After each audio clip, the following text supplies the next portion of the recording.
Good morning, I'm Jeff Nalley. This is the morning edition of the Cromwell Ag Radio Network. We're wrapping up a busy week. We've been watching the Pro Farmer Crop Tour and scouts that have had boots in the dirt or mud, whichever the case may be. Moreover, this week, I think it's been more dust than it has been anything else. And there have been some very sobering reports with regard to what those corn and soybean fields have looked like. Some states have looked pretty good, and others have shown the challenge of the hot and dry weather. Well, if there's any industry that is paying real close attention to what's happening in fields across the country, it would be the feed industry. And this morning we welcome again Constance Cullman. She is the president and CEO of the American Feed Industry Association. And Constance, you guys just spent a tremendous amount of work sort of offering a state of the industry as it is right now. Before we dive to the numbers, does it seem to concern you when you see so many fields that have tip back of corn and pod counts and soybeans that aren't quite what they have been over the past several years? Jeff, absolutely we do. It's a sector, it's a production problem that we're taking a look at. Our lifeblood is coming in on those corn and soybean shipments that come in and form the basis for our feed manufacturing and pet food manufacturing. So it's corn is the number one ingredient. Soybean meal is one of the top 3 ingredients. So it is something we're paying real close attention to, and we are hoping for the best for America's farmers and paying real close attention and doing everything we can to ease that challenge for those farmers. Well, if you're a livestock producer, the feed cost is something you can't do without. You've got to build that into the system, and it certainly has been higher with the tighter stocks of corn and soy and other base feed commodities that we've had in the world. I'm curious, could you share how much of the market for the American feed industry, how much of that is domestic and how much of that is a global market? Well, it's interesting. So the U.S. feed industry does export a fair amount of our ingredients overseas, and that is our production overseas. But even more important, Jeff, is that we not only buy almost all of our corn and soybeans, of course, from U.S. producers, but we also import some key essential ingredients that may not be high in volume, but are certainly high in value and importance. And that's vitamins and minerals and some of those other kinds of feed ingredients that we also import from our suppliers overseas.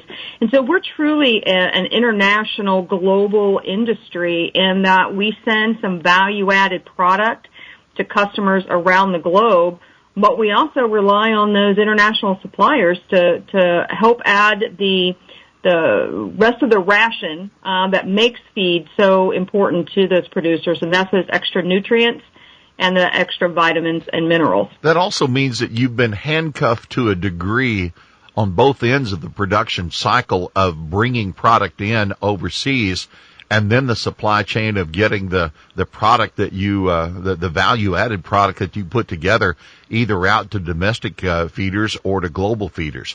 Just how much of an issue has supply, ports, the supply chain, how big of an issue has that been thus far in 22?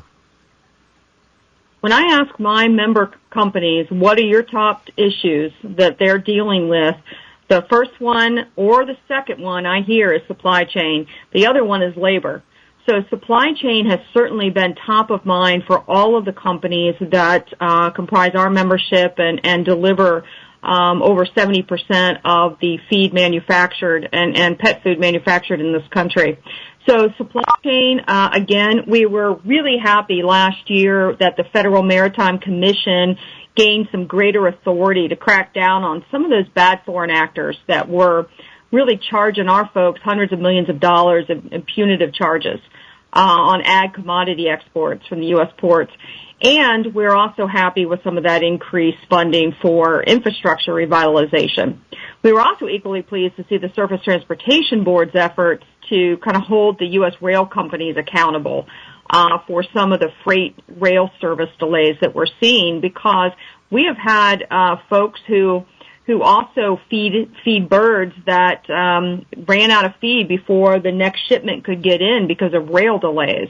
We have had folks who are paying 10 to 20 times more for a container, sometimes 100% more, or, for a container, just to try to get something loaded to get to a port where it may sit for weeks or months at a time. We also have had some folks who have been real concerned about being able to keep their production going when they've got a shortage of a product that has simply been hung up because of supply chain delays and issues. So if you want to talk about a group of folks that want to see these snags worked out of the supply chain, talk to some of my feed manufacturers. It's been a big issue. And then, of course, we're doing a lot, everything we can to try to get more folks out there interested in hauling via truck and making sure we can get some of the tariff relief on chassis coming in to provide not only the drivers, but the trucks themselves. I'll let you expand on these numbers, but over 6,200 manufacturers, almost 1 million employees, and generating almost $300 billion in sales? That is $1 billion in total sales. That's right. It's a significant part of the food and ag system, and quite frankly, a significant part of the in general U.S. economy. So that $300 billion in sales also translates into about an additional $100 billion in value added. Oh, and by the way, Jeff, we also support our local, state, and national governments to the tune of over $22 billion in taxes. So it's a really important part of the economy. And, people talk a lot about livestock feed, of course, and people refer to us as that feed organization, but our pet food sector alone purchases about $7 billion in farm products from farmers here in the U.S. and produce also nearly 10 million tons of dog and cat food. That amounts to about $30 billion in sales. So you mentioned the almost 1 million dedicated men and women that support the industry. And for if we've got a bad year, communities have a bad year. So we talked at the top of the show about obviously the concern of base feed ingredients and the size of this year's corn and soybean crop. I'm also aware how weather has affected especially the beef producers in the country. They're running out of forage with the drought that's been experienced. What about livestock numbers, and what's the outlook ahead for here the balance of 22 and toward 23? Well, I'm not that livestock economist expert I used to be, Jeff, so you're going to have to forgive me for holding back on talking about that a whole lot, because I want to make sure that that's left to the experts. But we do know that there's a tightening in livestock numbers, particularly on the beef side of it. And it's one that, we're out there to try to support them as much as we can. We're not only, trying to make sure they have access to the nutritious animal feed that they need, livestock feed that they need, to try to supplement some of that loss in pasture, but also trying to figure out how do we get additional nutrients to those animals on pasture. And that's one of our focus areas, is how do we deliver some of that added nutrients to those animals that are on pasture, to try to help supplement and keep them healthy and strong. So before we go to the break here, let's bring up another issue. Obviously, in the cropping sector, the fight is on now to try to maintain the tools that producers are using to maintain their sustainable production as well as to grow their productivity. But you also have to work through the regulatory agencies in Washington. And as I understand, they've been rather slow about offering or at least gaining approval for products that would help livestock producers be more sustainable. And at the same time, maybe even products that would help animals ward off diseases, improve their health overall. The regulatory system is in low gear. It really is. And, when you think about regulations oftentimes tell us what we can't do.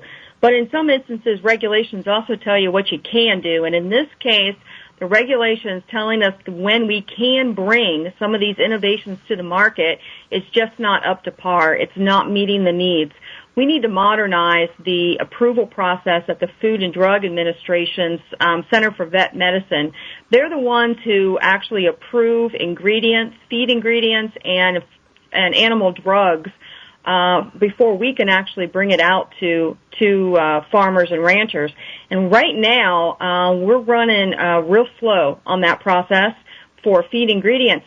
But some of these innovations that really can make a huge difference, ones that can reduce enteric methane emissions in the gut of an animal, the ones that can improve animal health without the use of some of the antibiotics that are becoming fewer and fewer for farmers and ranchers to use.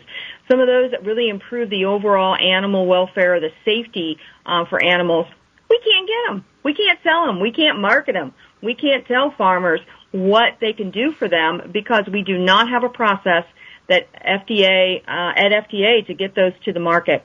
We're working with Capitol Hill. They have recognized the potential for feed additives to help the U.S. meet some of those big environmental goals, particularly climate change goals. And we've been working with both CBM and the Congress to get that done. But so far, we still don't have that process. And the EU has that process, and other parts of the world do.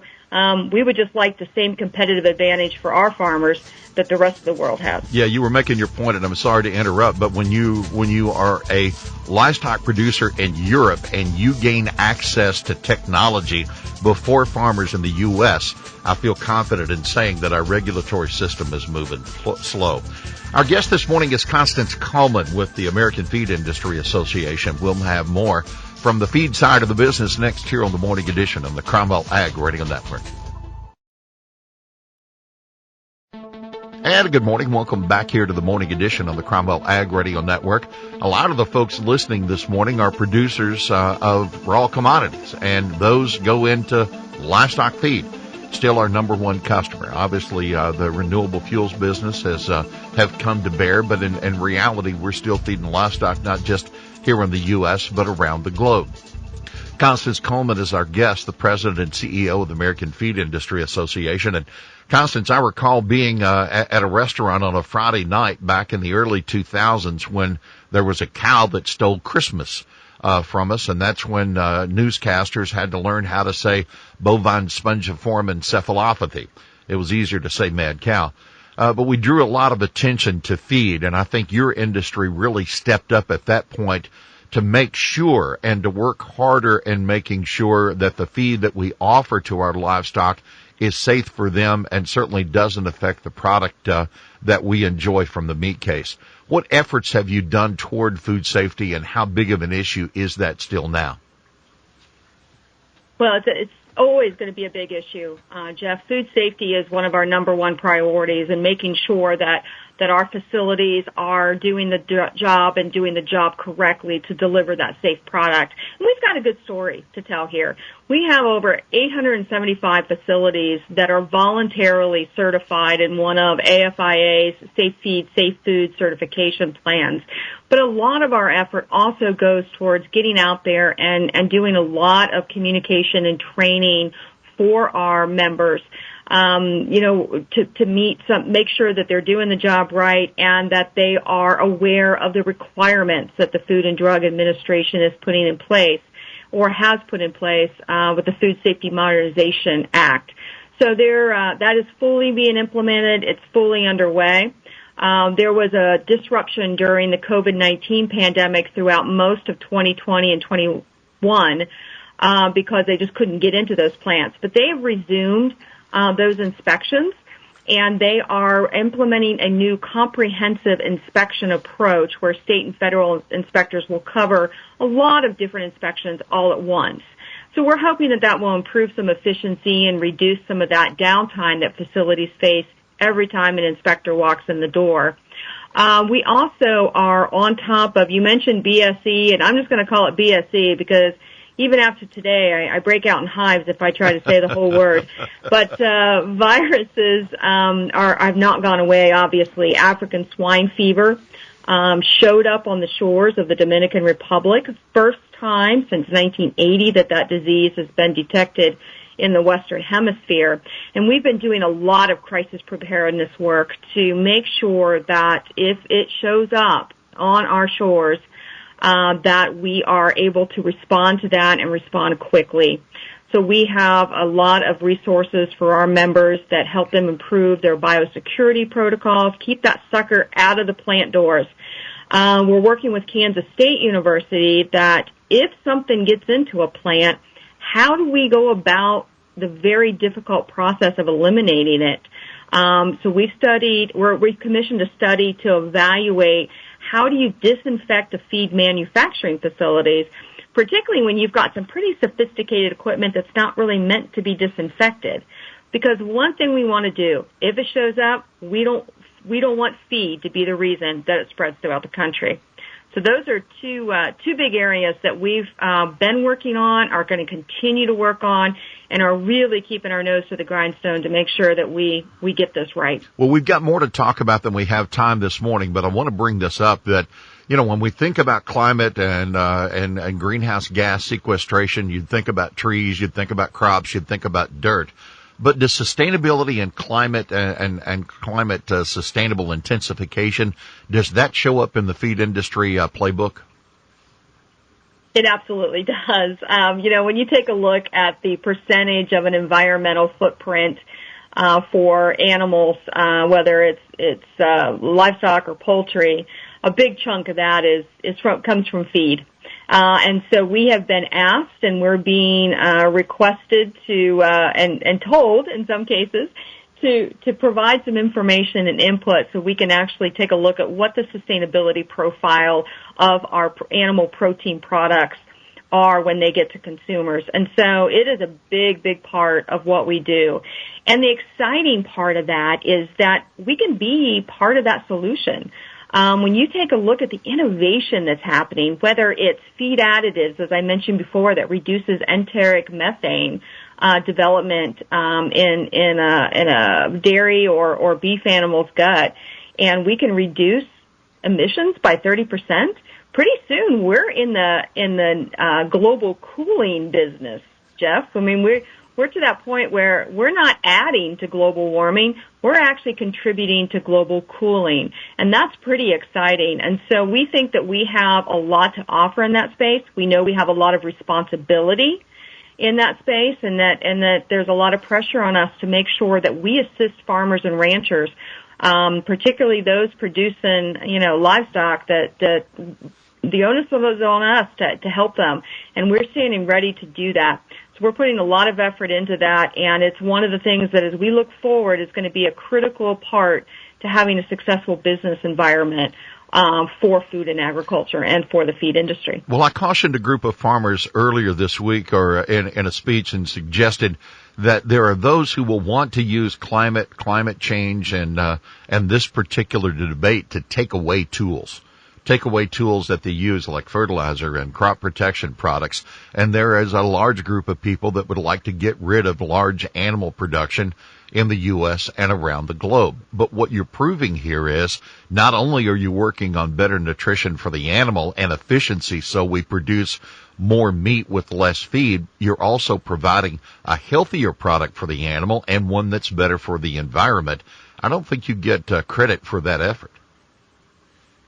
We don't. But, boy, we're sure going to talk about it, Jeff. This is a really important part of our messages, is that we are a circular economy. We're a biological process. We're part of a biological process. And those are the ones that hold the most potential for being able to work in a way that gives us the environmental benefits that so many people are looking for. And you don't tie one hand behind our back to do that. Don't take away the tools that we need to be able to be a part of that solution. And so that is something that AFIA is going to defend to our last breath, is the ability to be able to access these tools, develop these tools, bring them to market, and get them in the hands of the producers that actually can make them do some good. So it is something that we're talking about in international forum, whether it's Codex, or some of the other international bodies that are having a huge impact on how sustainability is going to go forward. I just got done on a call this morning with international colleagues from around the globe talking about this very issue and the importance that it is the importance of communicating how we stand ready to provide solutions. Just don't shut the door on us. Well, there's lots of people around the globe that are getting pets now that didn't have pets before. There are a lot of people that haven't had meat in their diet that want to have meat in their diet. And there are more people with more mouths to feed and less food for people in many parts of the world. So producing more with less sustainably is a goal of all of agriculture, and certainly with the American Feed Industry Association. Constance Cullman has been our guest this morning. Constance, thank you for your time. It's been a pleasure. Thank you. I'm Jeff Nalley. This is the Morning Edition on the Cromwell Ag Radio Network.